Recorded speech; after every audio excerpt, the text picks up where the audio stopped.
Hello guys, ઇન્ડોઆઈએસમાં આપનું સ્વાગત છે। આજે આપણે પહેલો આર્ટિકલ મેરી સહેલી ઇનિશિયેટિવ વિશે ડિસ્કસ કરવાના છીએ। જો GPSC section officer legal class 2ની એક્ઝામમાં આથી થોડા દિવસ પહેલાં મેરી સહેલી ઇનિશિયેટિવ વિશે ક્વેશ્ચન આવ્યો હતો કે આ ઇનિશિયેટિવને કોના દ્વારા લોન્ચ કરવામાં આવ્યો છે। ઇન્ડોઆઈએસમાં ઓલરેડી આ આર્ટિકલને આપણે પહેલાં પણ ડિસ્કસ કરેલો છે, પરંતુ ત્યારે આ મેરી સહેલી ઇનિશિયેટિવ પાયલટ બેઝિસ ઉપર હતો, પરંતુ હવે આને ઓલ ઇન્ડિયા લેવલ ઉપર લાગુ કરી દેવામાં આવ્યો છે। તો એક્ઝામના પોઈન્ટ ઓફ વ્યૂ તમારે યાદ શું રાખવાનું છે? મેરી સહેલી ઇનિશિયેટિવ એ રેલવે પ્રોટેક્શન ફોર્સ જે મિનિસ્ટ્રી ઓફ રેલવેમાં આવે છે, તો એના દ્વારા લોન્ચ કરવામાં આવે છે। કોના દ્વારા? તો મેરી સહેલી ઇનિશિયેટિવ રેલવે પ્રોટેક્શન ફોર્સ જે મિનિસ્ટ્રી ઓફ રેલવેમાં આવે છે, તો એના દ્વારા ઇનિશિયેટિવ લોન્ચ કરવામાં આવે છે। અને શાની માટે છે? તો તમે જોયું હશે કે ઘણીવાર મહિલા છે તો રેલવેમાં એકલા મુસાફરી કરતી હોય છે, તો આવા સમયે મહિલા ખુદને ઇનસિક્યોર ફીલ ના કરે અને એમને સેફટી અને સિક્યોરિટી પ્રોવાઈડ કરવા માટે રેલવે પ્રોટેક્શન ફોર્સની જે મહિલાઓ છે તો રેલવેમાં રહે અને જે પણ મહિલા એકલા લાગે એની સાથે થોડી એક ફ્રેન્ડ જેવું બિહેવિયર કરે। સહેલી એટલે શું થાય? એક ફ્રેન્ડ આપણે એને કહીએ ને તો એની જેવું બિહેવિયર કરે, એની સાથે વાર્તાલાપ કરે અને એમને પૂછે કે ભાઈ તમારે કોઈ વસ્તુની જરૂરિયાત છે અને તમને કોઈ પ્રોબ્લેમ હોય તો તમે બોલો, અમે એનું સોલ્યુશન લાવીએ, અને મોટી મોટી વાતો કરવાની હોય। ઇન શોર્ટ હું તમને કહેવા શું માંગુ છું, આ મેરી સહેલી ઇનિશિયેટિવ એ રેલવે પ્રોટેક્શન ફોર્સનો ઇનિશિયેટિવ છે અને રેલવેમાં જે મહિલા એકલા મુસાફરી કરતી હોય એમને સેફટી અને સિક્યોરિટી પ્રોવાઈડ કરવા માટે છે। સમજી ગયા? તો બસ આટલું તમારે યાદ રાખવાનું છે। ફરીથી એસટીઆઈ છે, એના સિવાય જે ડીવાયએસઓ છે અને 1-2ની એક્ઝામમાં ક્વેશ્ચન આવી શકે છે, તો તમારે આને યાદ રાખવાનું છે। આજે વિડીયોમાં હું થોડું સ્પીડમાં બોલવાનું છે, તમને ખબર છે ઓલરેડી આજે આપણે લેટ થઈ ગયું છે, તો તમારે સ્પીડ સાથે થોડું કોમ્પ્રોમાઇઝ કરવું પડશે। અને કોઈને વધારે સ્પીડ લાગે તો ઉપર 3 ડોટ દેખાય છે, ત્યાંથી તમે સ્પીડને 0.75 કરી દો। આના વિશે કમેન્ટ તમે કરતા નહીં, રાઈટ? કારણ કે આપણે થોડું ફ્લેક્સિબલ રહેવું પડે, થોડી સમયની જરૂરિયાત હોય તો એ રીતે આપણે થોડું સ્પીડમાં બોલવું પડશે, તમારે કોમ્પ્રોમાઇઝ કરવાનું છે। નેક્સ્ટ જે આર્ટિકલ છે તો સક્ષમના બારામાં છે। હવે જો આ સક્ષમ કેમ્પેન નથી, આપણે આજથી થોડા દિવસ પહેલા સક્ષમ કેમ્પેન છે તો એને પણ ડિસ્કસ કર્યું હતું ઇન્ડોઆઈએસમાં, એ પેટ્રોલિયમ કન્ઝર્વેશન માટે હતું, સમજી ગયા? એના વિશે હું તમને ક્વેશ્ચન પૂછીશ। આ શું છે? શ્રમિક શક્તિ મંચ। શ્રમિક શક્તિ મંચ આ એક પ્રકારનું જોબ પોર્ટલ છે। હવે જો સૌથી પહેલા તો તમારે યાદ શું રાખવાનું છે, આ શ્રમિક શક્તિ મંચ છે તો આને કોના દ્વારા લોન્ચ કરવામાં આવ્યું છે? અહીંયાથી જ ક્વેશ્ચન બનશે। શ્રમિક શક્તિ મંચ છે એને technology information forecasting assessment council, technology information forecasting assessment council દ્વારા લોન્ચ કરવામાં આવ્યું છે।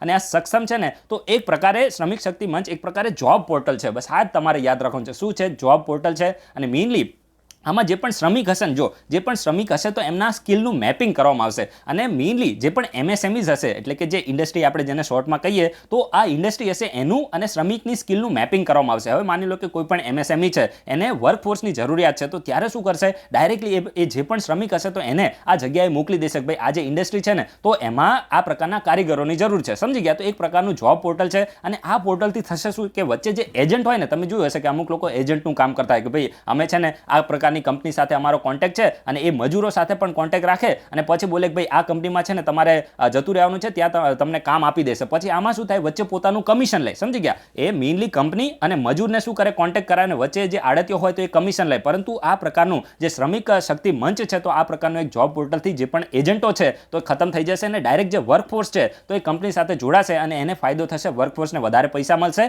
અને જે કંપની છે તો એને કમિશન પણ નહીં આપવું પડે। તો આ પ્રકારનો ડબલ ફાયદો છે તો મળી શકે, તો એ માટે ટીફેક દ્વારા આ પ્રકારનો ઇનિશિયેટિવ છે તો લોન્ચ કરવામાં આવ્યો છે। તો તમને ખબર પડી ગઈ હશે ને, શ્રમિક શક્તિ મંચ છે તો ટીફેક દ્વારા લોન્ચ કરવામાં આવ્યું છે, જોબ પોર્ટલ છે। અને એમએસએમઈ અને સ્કિલ વર્કફોર્સ છે તો એનું મેપિંગ કરવામાં આવશે, બંનેને ડાયરેક્ટ શું કરવામાં આવશે? એમનો કોન્ટેક્ટ કરવામાં આવશે અને જોબ પ્રોવાઈડ કરવામાં આવશે। તો આ તમને ખબર પડી ગઈ હશે। આપણે ટીફેક વિશે થોડી ઇન્ફોર્મેશન લઈએ। Technology information forecasting assessment council છે તો આ એક ઓટોનોમસ ઓર્ગેનાઇઝેશન છે। શું છે? ઓટોનોમસ ઓર્ગેનાઇઝેશન છે। 1988માં આને એસ્ટાબ્લિશ કરવામાં આવ્યું હતું અને department of science and technology, ministry of science and ટેકનોલોજીમાં આવે છે। યાદ રાખજો, ઇમ્પોર્ટન્ટ છે, કઈ મિનિસ્ટ્રીમાં આવે છે? Ministry of science and technology. એમાં પણ ડિપાર્ટમેન્ટ છે, department of science and technology, અને એમાં ઓટોનોમસ ઓર્ગેનાઇઝેશન છે। 1988માં આને બનાવવામાં આવ્યું હતું। અને જો 103મી ઇન્ડિયન સાયન્સ કોંગ્રેસ થઈને તો ત્યાં આપણા જે પ્રધાનમંત્રી છે તો એને ટેકનોલોજી વિઝન 2035 છે તો એને રિલીઝ કર્યું હતું। ટેકનોલોજી વિઝન 2035 રિલીઝ કર્યું હતું પ્રધાનમંત્રીએ 103મી સાયન્સ કોંગ્રેસમાં। તો આ જે technology vision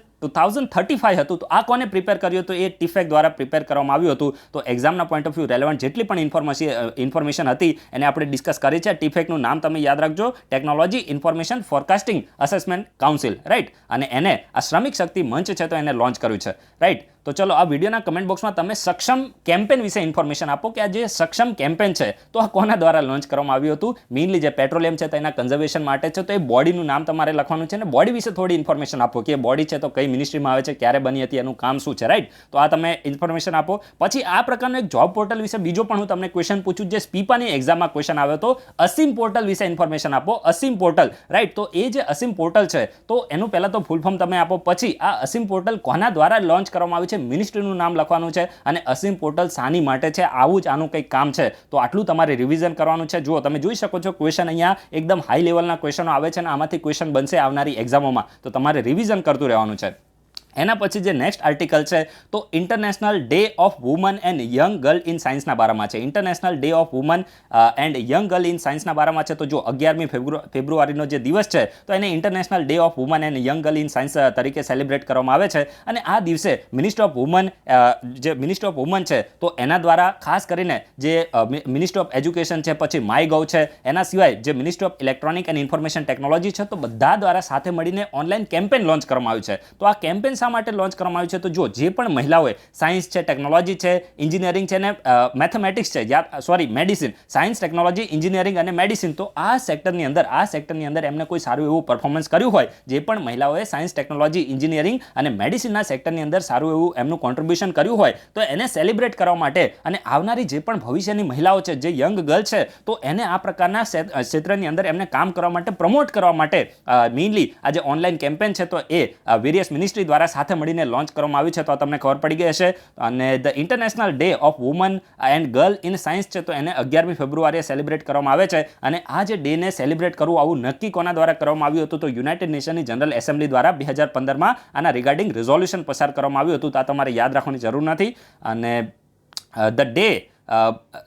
the day recognize the critical role of a woman and girl play in a science and technology. એટલે કે મહિલાઓ અને જે વિદ્યાર્થીઓ, જે બાળકીઓ હોય તો એ સાયન્સ એન્ડ ટેકનોલોજીમાં જે પણ મહત્વનો ક્રિટિકલ જે રોલ પ્લે કરે છે તો એને રેકગ્નાઇઝ કરવા માટે આ જે દિવસ છે તો એને સેલિબ્રેટ કરવામાં આવે છે. એના સિવાય સાયન્સ એન્ડ ટેકનોલોજી સેક્ટરની અંદર મહિલાઓ છે અને જે ગર્લ્સ છે તો એનું ઇક્વલ પાર્ટિસિપેશન એન્શ્યોર થઈ શકે તો એને પણ પ્રમોટ કરવાનું કાર્ય કરે છે. તો મોટી મોટી વાતો થાય છે. જસ્ટ તમારે એટલું જ યાદ રાખવાનું છે, ઓનલાઈન કેમ્પેન વેરિયસ મિનિસ્ટ્રી, એમાં ministry of woman, ministry of education, ministry of electronics, સાથે જે માય ગોવ છે તો બધાએ સાથે મળીને ઓનલાઈન કેમ્પેન લોન્ચ કર્યું છે. અને સ્ટેમમાં જે મહિલા છે તો એનું જે પણ યોગદાન છે તો એને સેલિબ્રેટ કરવા માટે આ જે કેમ્પેન છે તો એને લોન્ચ કરવામાં આવ્યું છે. તો તમે યાદ રાખી શકો છો. એના પછી જે નેક્સ્ટ આર્ટિકલ છે તો શેષા ઓર્કિડ સેન્ચુરીના બારામાં છે. તો જો એક્ઝામના પોઈન્ટ ઓફ વ્યૂ યુપીએસસીમાં ક્વેશ્ચન આવશે ને તો અહીંયાથી જ ક્વેશ્ચન બનશે કે શેષા ઓર્કિડ સેન્ચુરી. હવે તો જો જીપીએસસી પણ એન્વાયરમેન્ટ રિલેટેડ વધારે ક્વેશ્ચન પૂછે છે તો તમારે ધ્યાન રાખવાનું છે. પીઆઈની એક્ઝામમાં તમને ખબર પડી ગઈ હશે. આમ તમે ઓફિશિયલી જુઓ ને તો જીપીએસસીના સિલેબસમાં એન્વાયરમેન્ટનું પ્રોપર એવું પર્ટિક્યુલર કોઈ એવો સબ્જેક્ટ મેન્શન નથી, પણ હવે એન્વાયરમેન્ટનું જે વેટેજ છે તો વધતું જાય છે. તો તમારે યાદ રાખવાનું છે શેષા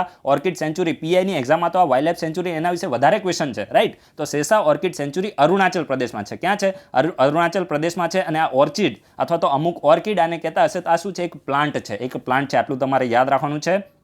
હવે આ અરુણાચલ પ્રદેશ તમે ખાસ યાદ રાખજો, બહુ જ ઇમ્પોર્ટન્ટ છે. અને મેઇનલી આ જે ઓર્કિડ સેન્ચુરી છે તો આને 1985માં આને નોટિફાઈ કરવામાં આવી હતી. મહિનો તમારે યાદ રાખવાની જરૂર નથી. વાઇલ્ડ લાઇફ પ્રોટેક્શન એક્ટ 1972ના તહેત આને નોટિફાઈ કરવામાં આવી છે. હવે જો the sanctuary is natural home to more than 236 species of orchid. હવે જો જે પણ ઓર્ચિડ છે એની 236થી વધારે સ્પીસીસ છે. પ્રોપર નંબર તમારે યાદ રાખવાની જરૂર નથી. એટલું યાદ રાખો કે આ સેન્ચુરીની અંદર ઓર્ચિડની ખૂબ જ વધારે સ્પીસીસ જોવા મળે છે, પ્રજાતિઓ જોવા મળે છે.